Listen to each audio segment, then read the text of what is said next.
अनधिकृत फलक हटवण्याची मोहीम दररोज राबवण्याचे महापालिका आयुक्त सौरभ राव यांचे आदेश.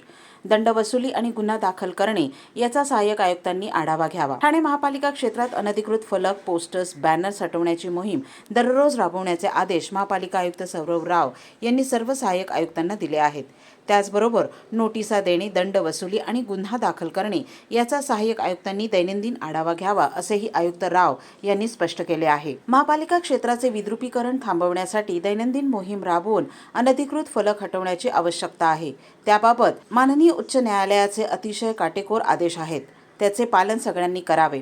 अनधिकृत पोस्टर, बॅनर, फलक लावला की त्यावर नोटीस, दंड आकारणे आणि गुन्हे दाखल करणे ही कारवाई अतिशय प्रभावीपणे करण्यात यावी असे आयुक्त राव म्हणाले. ठाणे महापालिकेच्या नागरी संशोधन केंद्र येथे आयुक्त सौरभ राव यांनी बुधवारी सायंकाळी सर्व उपायुक्त, सहाय्यक आयुक्त, विभाग प्रमुख, कार्यकारी अभियंता यांची आढावा बैठक घेतली. त्यास अतिरिक्त आयुक्त 1 संदीप माळवी, अतिरिक्त आयुक्त 2 प्रशांत रोडे, नगर अभियंता प्रशांत सोनाग्रा उपस्थित होते.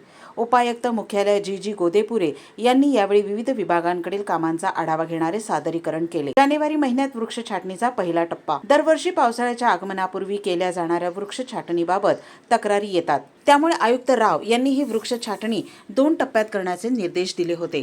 त्यानुसार उद्यान विभागाने नियोजन केले आहे. जानेवारी महिन्यापासून झाडांच्या वाढलेल्या आणि धोकादायक परिस्थितीतील फांद्या, धोकादायक वृक्ष यांची पाहणी करून त्यांच्या छाटणीचे काम हाती घेण्यात येणार आहे.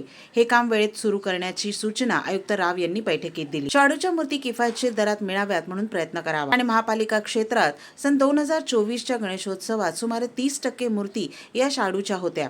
हे प्रमाण पुढील वर्षी वाढवण्यासाठी पर्यावरण विभागाने 6 महिन्यांचा कालबद्ध कार्यक्रम हाती घ्यावा असे निर्देश आयुक्त राव यांनी दिले आहेत. सन 2025च्या गणेशोत्सवात ठाणेकरांचा शाडूच्या मूर्तीकडील कल वाढावा, यासाठी त्या मूर्ती किफायतशीर कशा होतील यासाठी प्रयत्न करावेत.